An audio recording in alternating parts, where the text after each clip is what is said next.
Hey Masters, if you know me and you've been listening to my podcast, you know health and nutrition is number one.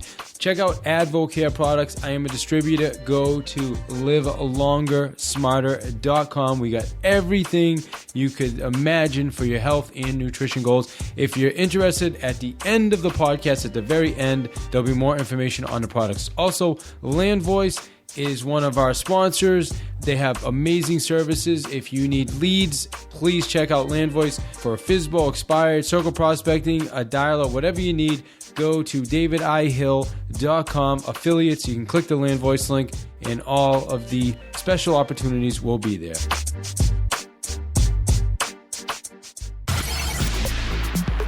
Get ready for one more sale, inspiring you with ideas through powerful and engaging interviews with top performers of their field. Now, join us as we discuss techniques and strategies of the coolest and most successful people on the planet.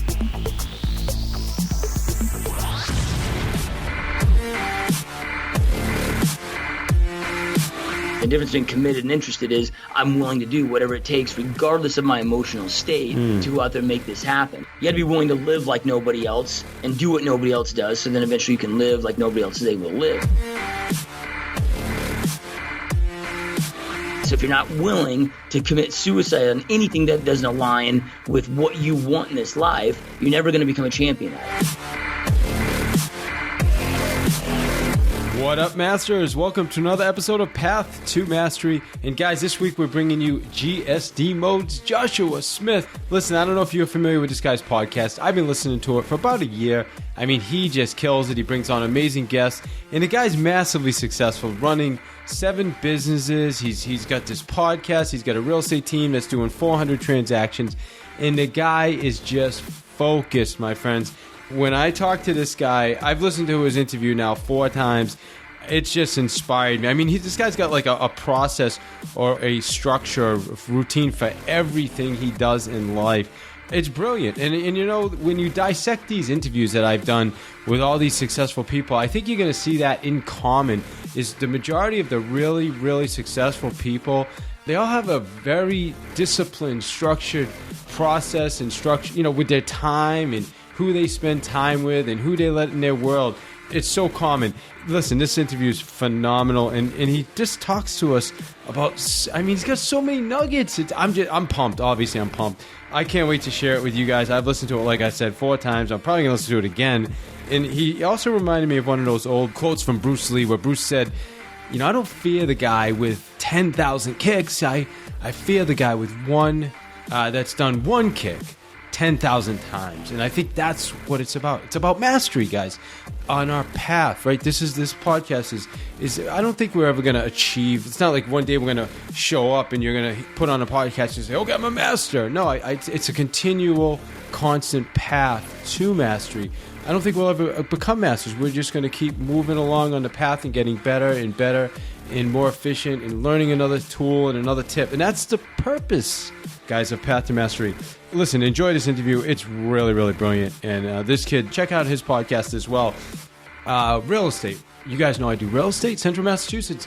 Please keep us in mind for real estate. I mean, listen, not only will we take amazing care of your referrals, but we'll make sure we get the job done so that you get a check, some mailbox money. So keep us in mind for that. I really want to remind people that. The other thing, I asked for reviews. If you will give us reviews, I mean, we've been growing anyway. You've been doing it. You've been doing a great job with that. Thank you. I ask you, though, to please go give us a review. If you love the podcast, hey, give me a 5, right? If you hate it, then give us a 1. Either way, go give us a review. All right, so listen, I really appreciate you. And the final thing I want to say is, listen, I've been hearing so many people picking up other books about prospecting in sales, and I've got a phenomenal book out there. It's called The Sales Playbook. Some of you know that. Listen, I don't care if you've been selling for 25 years or you've been selling for 2 days. This is the book that you need to pick up if you want to take your sales to the next level. It has everything from what to say to understanding people's behavior to follow-up processes. I mean, everything. I keep hearing about this awesome book called Fanatical Prospecting, which is a great book. listen, guys, take a look at my book. I'm telling you guys, I got to do a better job myself of getting it out there. And then going forward, I'm going to start doing that again because it's awesome. I've gotten so many good reviews. All right, anyway, enough about me, man. Wow. Let me get you back to Joshua Smith. This guy's brilliant. He's killing it for us. Listen to this guy and just listen. Pay attention to what he's doing. You guys rock. Have a phenomenal rest of your day.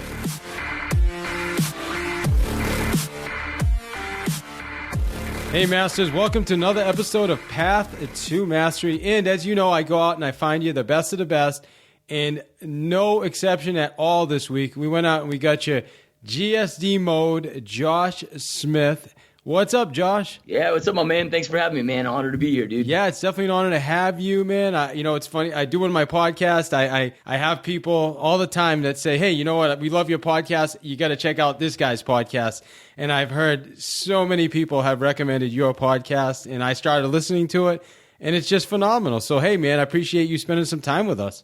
Yeah, no, like I said, man, honor to be here, man. Super stoked about this. All right, got it. So first off, we'll get right into it. Why don't you tell us about yourself? Like, first off, give us the CNN version of who's Josh Smith. Yeah, so, entrepreneur, I guess, if you will. I mean, I'm married, 3 kids. You got 3 young kids, dude, and either solely own or in partnerships, running 8 different companies and just having a lot of fun at this point in my life, dude. Awesome. Yeah, well, you got a lot of good things going on, man. You 8 companies. I understand you got a real estate team that's closing. Your guy Troy told me you're doing about a house a day. I looked at it, was like 400 units. So phenomenal, great business.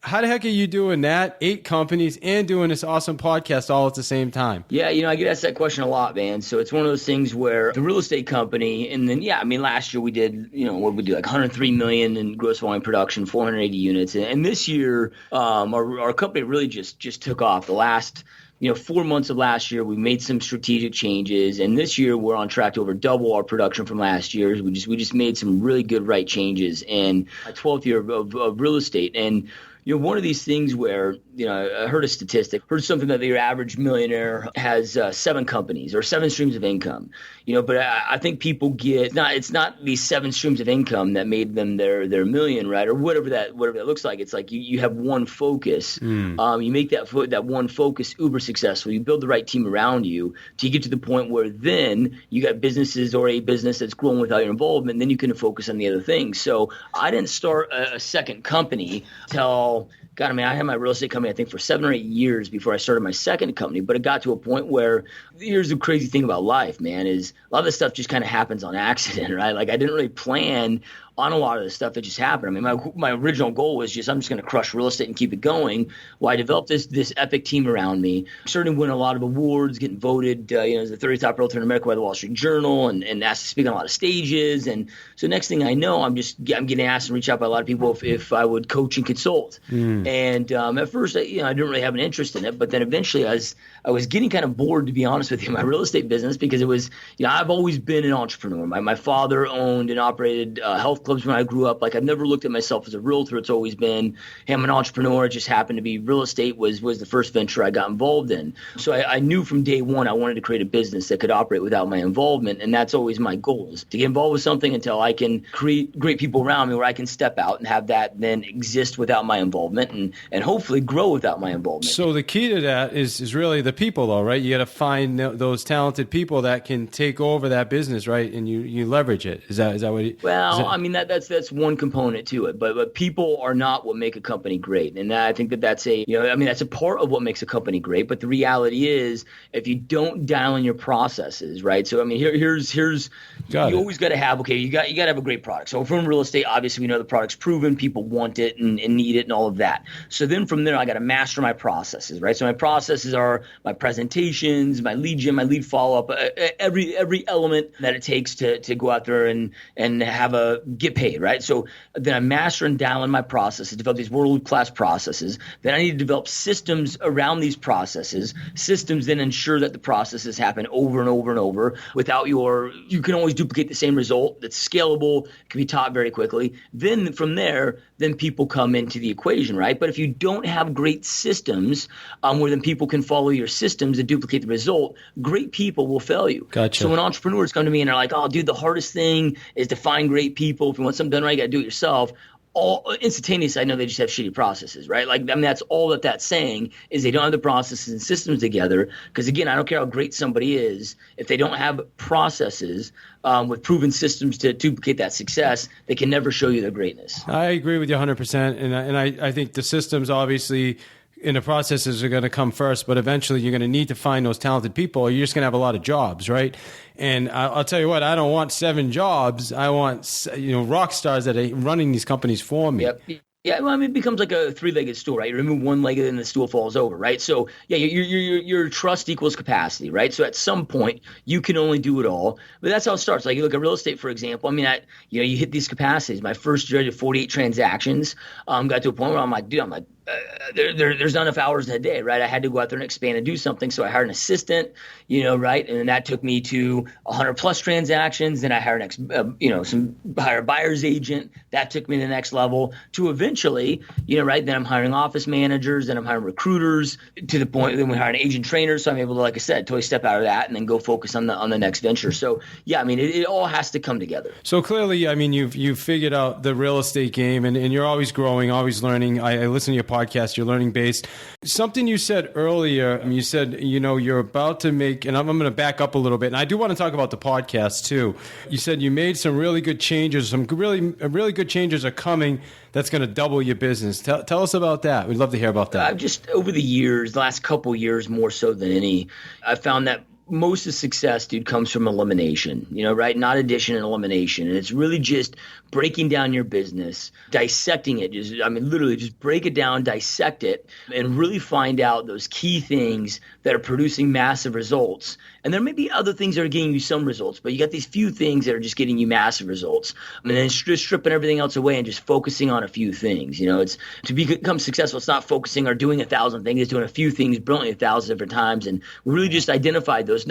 We identified those from, a lead generation, a lead follow from our strategy of how do we go out there and sell homes, but then we also identified that for every role. Yeah. Like, it wasn't just the agent role, which was always kind of our focus before. Now it's our transaction coordination role to a management role to, literally everybody in my organization. It's like the most that they have on their plate is 3 things, and just identifying those 3 things and just taking that to the next level. And it's been pretty insane, man. We're just every single month we just keep breaking record months, and it's been pretty gnarly. Good for you, man. So it sounds like you got a bunch of specialists out there, and not just a group of people working together, but everybody's really focused on their highest and best use of their time and what they're really good at, right? Is that what you're saying? Yeah. And the hard part can be we get so busy that, sometimes we don't take the time to really dissect it to that level to figure out, because you might be doing a lot of different things and a lot of different things are working. But okay, hey, like for example, I might be doing these 5 things and all 5 things are working. But the first thing, I might be getting an 800% return on my investment.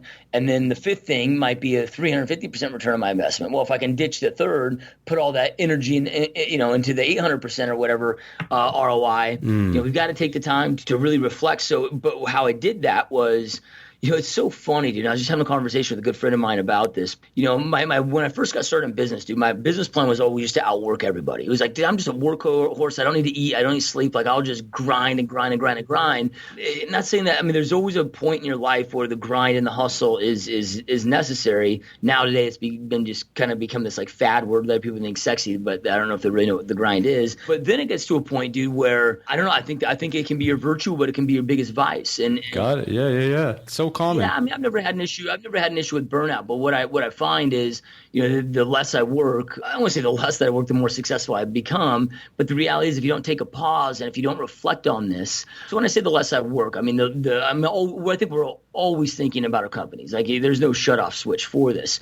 But the more time I spend out of my company, the more time I spend in solitude and really breaking this stuff down, which has been tough. Like, when I'm not actively in the office grinding, like, dude, I get a guilt feeling. I feel bad or whatever it may be, forcing myself to really step out of these companies and really just have that solitude time and being able to reflect. I'm able to just see my companies in a way, way bigger light. So at this point, most of my companies, we have people in place where my focus is just really my one thing that I do, which is really the same thing in each company, but has allowed the growth just to do some big things. Yeah, no, I get it. So hey, listen, you don't have to apologize to us about caring about your companies, And frankly, have you ever read the book? You must have read The One Thing, right? Gary Keller's book, The One Thing. Essentialism is another book. Have you read Essentialism by Greg McKeown? Yeah, Essentialism. Yeah, Essentialism I've read like a dozen times. That's one of my favorite. That's awesome book.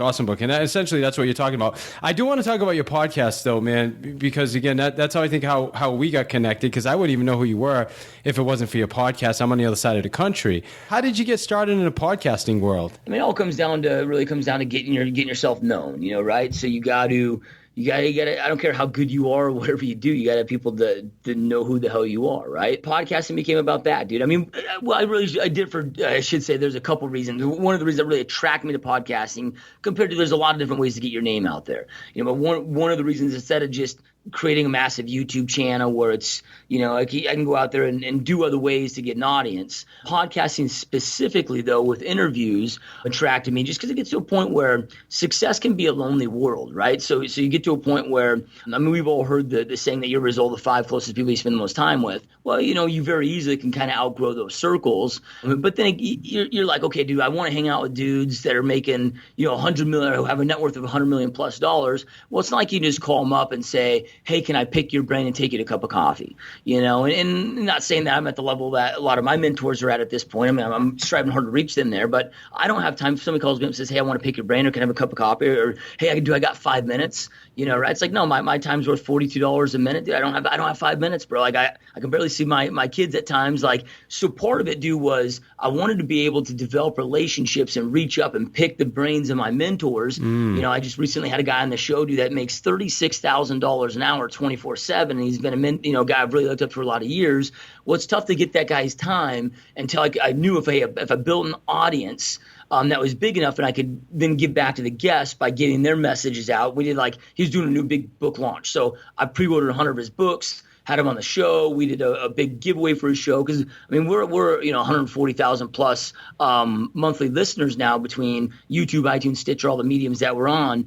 So then it becomes a win-win. I get to pick the brains of brilliant people and ask them anything that I want. So I do it on a selfish front. But then the second part was, I want to go out there and get my name out there at a bigger level. But one thing, like with my podcast, dude, is we just we've never taken on sponsors. We have sponsors on it, but every single sponsor that I have are just my own products. I've got a software company, got an apparel company, our nootropic or new health and fitness company, our supplement company. So we've kind of taken a different angle of it. But those are really the two reasons, man. Same thing here, man. It's amazing some of the people I've been able to interview and pick their brain for 30 or 40 minutes, just by having the podcast. So how long have you actually had your podcast? How many episodes have you done? Oh, God, dude. I don't even know how many episodes. That's probably bad that I don't know that. But it's been about 2 years. Probably our lightest week that we've ever had has been, 3 releases. We release content 5 days a week. So it's Oh, do you? I didn't know that. 5 days a week. Wow. Yeah, well, and you got to think, too. I don't know. I'm not really familiar with your podcast of we're weekly. Yeah. So when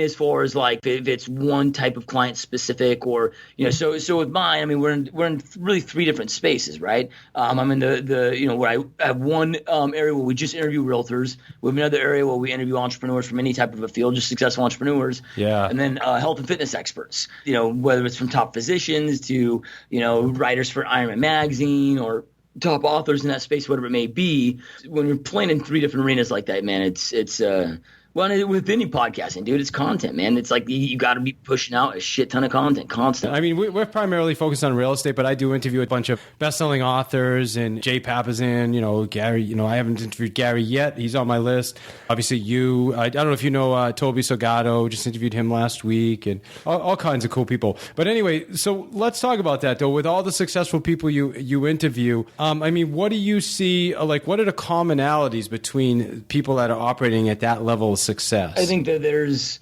number one, dude. The biggest thing I think is they just get clarity, right? You got to get clarity on what the hell it is that you want. They get very, very clear, whether that came at an early age or later in life, but they got clarity on what they want in this life. Most people, 97% of the human population, have no idea what they want. They spend more time designing their grocery list than they ever do their life plan, so they have no idea what the hell they want. And then, of course, fast forward, you're 84 years old on your deathbed, and you're like, oh, crap, what happened? What to do? This one gift called life that I've been blessed with, man, I pissed it away because I didn't take the time to get clear. So number one, they get clarity. Number two, I don't know whether you want to call it obsession or intense focus. But once they get clarity, man, they become absolutely extremely laser focused on making that a reality. It's like lead, follow, get out of the way, man. And they're willing to go out there and really do whatever it takes to achieve that vision that they have. And then from there, dude, there's other commonalities as far as, obviously you got to have that extreme level commitment, right? And the difference between committed and interested is I'm willing to do whatever it takes, regardless of my emotional state, to go out there and make this happen, right? Because you're not going to create that level of success. You got to be willing to live like nobody else and do what nobody else does. So then eventually you can live like nobody else is able to live, right? And then from there, man, I would say outside of that, dude, it's, the people that they spend time with, how they really choose to utilize their time. I mean, that choice management is so critical. Who are you hanging out with? Who are you rolling with? I'll tell you one of the biggest commonalities or differences I've seen between even like high 6-figure earners compared to 7+ figure, 7, 8, 10-figure earners, whatever, is they have zero tolerance for the unknown with their time. Right? So their choice management, whether it's with their time, the people that they spend time with, dude, it's just hardcore and it's just laser focused. Oh, I get it. I mean, I'm in Gary's mastermind. I mean, I've been trying to get him on my podcast. I interviewed him for my book, and right now he's just laser focused. He refuses. I mean, he obviously wrote the One Thing book, so he's a master at saying no, and that tells you why he's as successful as he is, right? Yep. Doesn't matter how great of a relationship we have or anything. He's not going to do anything until he's ready to do it. You know what I mean? And I see that as a real commonality in the successful people. You're right. You're not going to get their time unless they really, really choose to give it to you. You are listening to One More Sale.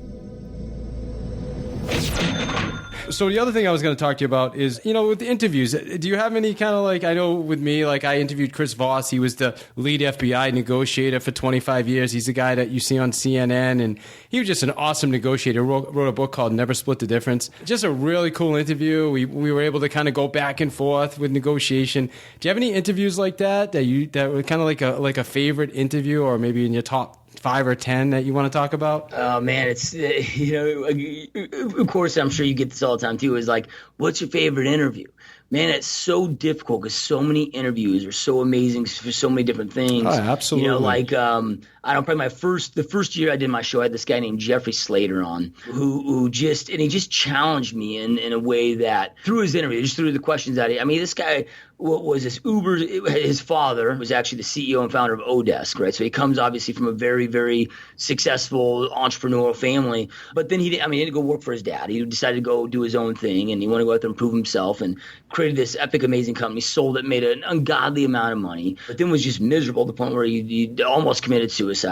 Just took a different journey, took a different path. The next thing you know, now he's down in the Amazon jungle leading all these other uber successful people through ayahuasca trips in the Amazon jungle. And just the discovery process this guy has went through all of that. Man, it was one of those. I've had a few interviews, and probably only a few. A lot of them that really excited me and pumped me up. But I've had a few, his being one of them, where when I'm done, I just had to cancel appointments and sit there for 3 hours and journal, right? And, just insane stuff. When you get done, dude, you got insane goosebumps and you're just like, what the hell did I just listen to, man? And it just causes you to think at a deep level. Yeah. So he was one of them. Ben Carr was another amazing guy who was a wrestler for the United States Olympics, but he had had some bone deformities. I don't know exactly the name of the disease, but he's had 12 surgeries on his face, and was massively made fun of, as a kid, and that's why he got into wrestling. You got into wrestling because he wanted to be tough and was sick of being picked on, even though the doctors were like, dude, you could never wrestle. Your face is too weak and you can't do this. And he's like, no, dude, I don't even care at this point to live, because he's a young kid. Obviously when you're that young, it's hard to handle being bullied to that level because of a deformity that you can't control. And it was 7 years old. He made the decision. Something happened. He made a decision to get into wrestling and instead of being the victim, go out there and figure out a way to be a victor. The next thing he knows, he's wrestling college. He's 4-time state champion. Then goes to college and wrestles the United States Olympics. And so he was actually, when he was wrestling at college, he had a friend that he met that was an Olympic wrestler. And Ben's like, hey man, I'm national champion now. I want to be world champion. What does it take to get to the Olympics, take it to the next level, and become a world champion? And the guy goes to him, he goes, you must be willing to commit suicide inside your life. And Ben goes, well, dude, I don't want to commit suicide. I've already thought about that enough in my life. I want to live. He goes, no, what I mean by this is when I say you got to commit suicide, you got to get so clear on what you want. So if you want to wrestle for the United States Olympics, you got to get so clear on that you're willing to commit suicide on anything in life that is not congruent with that. So he's going to you're going to commit social suicide. You're committing financial suicide. There is no choice any longer of, oh, should I go to this get together tonight? No, the choice is no, because you got to get your ass out of bed at 3 a.m. and go run, and you can't have it affect your performance, right? So if you're not willing to commit suicide on anything that doesn't align with what you want in this life, you're never going to become a champion at it. Right? So like that, and I mean, I love that. I've probably done five or 600 interviews at this point, so it's been a lot. But no, I get it. Definitely some epic ones. I love that. That is awesome. And here, there's one too that I was listening to you. Derek Sivers. He's a billionaire, and he was interviewed by Tim Ferriss, and he asked him like, what in your mind, what's success? And his answer was being on the beach with my son and just phone off, no distractions, no to him, talking to a billionaire now, that's what success means to this guy. And I just thought that was just so profound to hear that. You know what I mean? Like, okay, this is success. This is like when you've achieved that kind of level of success, just being able to be present with your son on a beach with no other distractions or anything else was success. And I absolutely love that he said that. So I thought that was really cool. So let's talk about what's your biggest challenge right now, man? Shit, dude. I would say the biggest challenge is, I'm entering a lot of new spaces, right? So our not just, but we just recently in the last year entered a couple new spaces. One of them having to be the health and fitness space. I've got a health and fitness equipment purchasing, refurbishing, resale company. Consulting business in that space, and then we just opened a supplement company. And like you take the supplement company, for example, and it's going extremely, extremely well. But then it's figuring out what the distribution model should be. There's lots of different distribution models. Right? Should we get into your retail stores? Should we take it kind of a multi-level marketing standpoint? So that becomes, but that's also, the biggest challenges are like, I love the challenge. When things stop becoming challenging, that I get bored too easy. Like I love and honor the challenge, right? Like I love those times, dude. So, but that I would say that's right now is just trying to being in many different spaces, having those challenges, overcome those challenges, but at the same point, that's also what makes it fun. And I want to talk about health and fitness because I am big time into health, nutrition, fitness. Started working out at 17 or 16 and never stopped. You know what I mean? Probably similar to you. I see your picture. You look like you're pretty jacked. How important is health and nutrition to success? I put it before everything, dude. To me, I'll say this or a couple. First, I will say that the most fulfilled I've ever been, the happiest, most fulfilled I've ever been, hasn't been when I made the most money, or what it's always been like when I'm like just in optimal health, when I feel amazing. But the reality is, dude, and I'll tell people I put my health and fitness before my business, before even my kids, my wife, and they're like, what the hell? That's so messed up. I'm like, well, look at this, dude. I cannot show up as the best version of myself unless I take care of my health and fitness to the highest level. Like I cannot show up and be the best leader I need to be in my companies. I can't show up and be the best father. I can't show up and be the best husband. So I gotta put it first, right? So to me, it is so ungodly critical. And I don't know how you can go out there and create amazing success really in anything without taking care of your health and fitness. I just don't know it. I just don't know, because it affects every aspect of your life, dude. Like it's going to affect your marriage. It's going to affect your business, right? It's going to affect everything in an either negative or a great manner, if depending on which way you choose to go with it. Years ago, I heard Gary Keller say, he said, if you don't take care of your body, where are you going to live, right? If you don't take care of your body, where are you going to live? So I agree with you. For me, it's number one, so I'm Jim. I'm probably obsessive, but I go 6 days a week, most weeks, 5 or 6 days. But it also helps me with my mindset. You know what I mean? I have a routine. So do you have a routine? What's the first thing you do in the morning? Yeah, so I get up. I'm a very early riser, so I get up at 3 a.m. every single day. But I go to bed. I'm out by like 9 o'clock. Like I've just always been a morning guy, right? And I'm just kind of useless in the evening. So I get up at 3 a.m. I do 20 minutes of cardio, fasted cardio in a fasted state.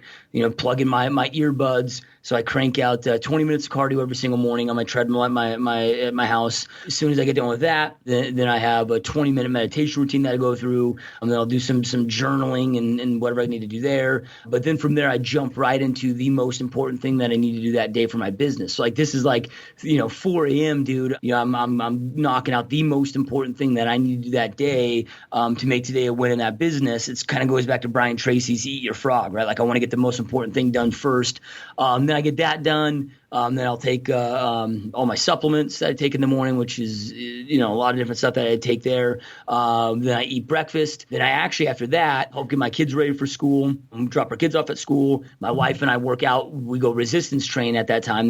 So that takes us to 8 a.m. So this is now 5 hours after I've been awake. So then we go work out together every single day. That's kind of like our date time, but we weight train 5 days a week. Done with that, then I'm in the office. I set up my life very strategically. Like my house is right across the street from my kids' school, which is like 1.5 miles down the street from my gym. My building, my new office building is right across the street from my gym. Like I set everything up so it's, it caters to me in my life instead of me having to cater to everything else. So go to the gym, then right across the street's my office. I'm in the office every day by 9. Then I work till 6 at the office every day, typically in our studio over here. Then I have a kind of an afternoon routine from 6 to 6:30. I have my reflection time. Then I plan out my next best day. And then every night I'm at home 6:30 with the kids, where I just usually get 90 minutes of uninterrupted time with my wife and my kids. And then usually try to read for about 20 minutes before I go to bed. And then I'm passed out by like 9 o'clock, dude, and ready for it again. Wow, good for you. Well, you're the earliest so far that out of everybody I've interviewed, I have not heard 3 a.m. yet. So good for you, my friend. Well, again, though, because people will, if you listen to the podcast, you probably know my 9 a.m. Mastery Boot Camp. We have about 1,500 real estate agents go through that program a year, a coaching program for agents. And, people will hear that 3 a.m. and then I see them always trying to challenge themselves in our private Facebook groups of who can wake up there to try to get on. I'm like, look, guys, just listen to your body. I mean, that's the most important thing. Sleep is absolutely necessary. You need sleep. Good point. I get up at 3 just because I'm really good in the morning, but I suck in the evening. After 7:30, 8 o'clock at night, dude, I'm just not good, man. So, I don't think I hear all these people that'll go, well, you got to wake up early if you want to be successful. That's total crap. Right? I mean, it kind of started back in the day maybe because the sunlight was only out for so long. But I know so many amazingly uber successful people that wake up at freaking noon. Yeah, I get it. They may grind until 1 or 2 in the morning, but you just listen to your body, however you're wired. You got to get in tune with your body. Reflect on your body, get in tune with your body. When's your mind the most sharp? When's your body the most sharp? Understand that, know that, and then cater to that and use all that for your advantage inside your life and your business. So I don't want to assume anything. I get up at 4:45. It sounds like, when you're getting up, by the time most people are starting their day, you pretty much went through a full 7 or 8 hour day, which is cool. Tell me, in your opinion, what makes you successful? Why are you as successful as you are? I think it's not one thing. It's a lot of things. I mean, number one, it started with the choice. It was 13 years ago. I made the choice that I was very unhappy with where my life was going, and I made the commitment, the choice that I wanted to be successful, and then I had to define success because success is different for everybody else. Who the hell is anybody to tell you what success should be for you in your life? You have to define that for yourself. But it was, number one, making the decision, committing to that decision, and then just working at it every single day, just understanding that this isn't a sprint, right? It's a marathon. It's going to take some time, dude. But for me, I always kind of joke. Well, it's not a joke. I mean, it's legitimate, but it's dude, I may die rich, I may die poor. I just refuse to die mediocre. I'm so clear on what I want. And if I don't accomplish what I want, or can't honestly say on my deathbed with 100% certainty that I didn't give it every possible thing that I possibly could have, to me, I would almost, I know it sounds hardcore, but I'd almost just rather not even live than not be able to have that conversation, the way that I want it to go. So, and it just intensifies, right? Just every single year, you just work on getting a little bit better. Dude, it's not hitting home runs. It's just getting on base every single day. Every day, you're just getting a little bit better than you were the day before, then each week, then each month, then each year. And then all of a sudden, 5 years from now, can't even recognize yourself, or other people don't recognize you, and it just keeps intensifying and leveling up. And but it all starts again with that choice, that decision, getting clarity, and then fully committing to it. Love it, my friend. So anything I should have asked you that I did not ask? Oh, I don't know, dude. We go just rap for hours on all this stuff. I love all this stuff, dude. So to me, life is, and to those, I guess, watch or listen or whatever, I mean, life is just so brief, dude, right? So just take the time to really go deep and get clarity again on what you want. So many people that I meet with, I have a friend of mine that was just working out with the other day, and he's like, yeah, dude, until I met you and started spending more time with you and working out with you, and this guy's in his mid-50s, he's like, I realized at that point that every goal in my life was still really set for his parents. His dad died when he was younger, and all of his goals were basically like, hey, if my dad was alive today, would he be proud? And he goes, dude, now I'm in my mid-50s. He's got kids that are like my age now, and he goes, until I started hanging out with you, he goes, I realized that I never took time to really figure out and go deep on what do I want with my life. So many of our goals, because we're domesticated to grow up pleasing our parents, right? So everything's to please your parents, and it's to please, your teachers or your coaches or wherever it may be. And then most people never get out of that, right? They go to this college and pick this career path because of trying to please everybody else. And then, even marry this person to please everybody else. Shit, sometimes even raise your kids in a certain manner to escape that criticize and please everybody else. And, you got to get away from that, man. You got to just go deep and really get clarity on what your goals are. Make sure that your goals are your own. Live your life for you, man. It's too brief not to. Yeah, you're not kidding, my friend. So how do we get in touch with you, Josh? Best way is just www.gsdmode.com, which is really, that's the hub, dude. So you can learn everything about me. You can see the podcast there, but you can also learn more about all our companies, everything right there. GSD, getting shit done. And the final question, my friend, on our listeners' path to mastery, what is the one thing you want them to take from this interview today? Yeah, one thing, man, is just, again, get clarity. It all starts with that. So Jim Rohn defines success, and I'll kind of, I'm sure it won't be exact, but define success as small, tiny, right decisions made over and over and over, compounded over time that creates success. Failure is just the opposite. Those small little errors in judgment, practiced daily, compounded over time, creates failure. So it's not one big thing that's going to make you successful or make you into failure. It's those tiny little things every single day that, they seem so minuscule. They don't seem like they matter at the time, but they add up and they quickly do matter, right? But how do you know if you're making the right decision or the wrong decision if you don't get clarity on what you truly want? You can't, right? But when I talk about get clarity on everything. Like exactly like what does success mean to you in your business? What does that mean to you with your kids, with your wife? Like what type of a marriage do you want? What type of relationship do you want? What type of connection do you want? Like even with my wife, like I know exactly like how many times, like I know I have full clarity on what my sex life, how I want my sex life to be in my life. Like I know I get clarity on anything that's important to me in my life. I break it down to exactly what must happen for me to be fulfilled, or what success would mean in that aspect of my life. And then you start making those right decisions every single day to make that a reality. Masters, it's time to get clear. You heard it from GSD, Josh Smith. Dude, thank you for your time. Absolute pleasure. Yeah, it was an awesome time, man. Truly appreciate it. It was an honor. Hey, Masters, you guys know how important health and nutrition is to me. I just want to talk to you a little bit about products I use called AdvoCare. I've been using these products for about 1.5 years now, mostly just for energy. They've got a really awesome drink. It's called Spark. If you want to check out anything, I would tell you, go check out the energy drink Spark. That's what I did for, like I said, almost 1.5 years without even trying any of their other products. And then this past January, a bunch of us, January 4th, decided we were going to do the 24-day challenge, which is a 10-day cleanse and then 14 days of just really healthy eating, vitamins, meal replacement, just awesome 24 days just to kind of get yourself on track and get into some right habits. So Richie Ryan did it with us. Guys, he lost, today's February 5th. I think he's at 24 pounds lost since January 4th. Melissa at our office lost 6 pounds.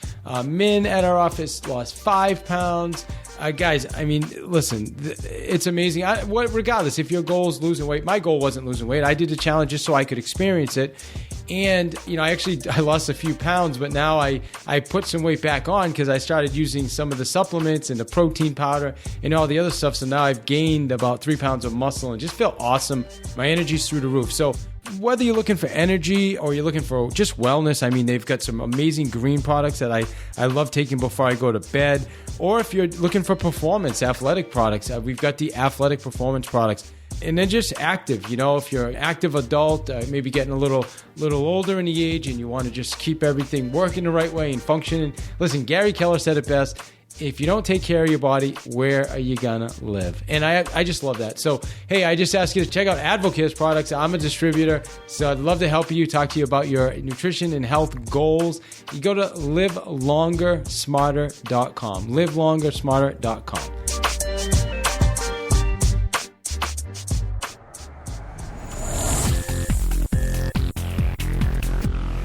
You are listening to One More Sale with your host, David I. Hill, author of The Sales Playbook. Get your copy at www.thesalesplaybook.net.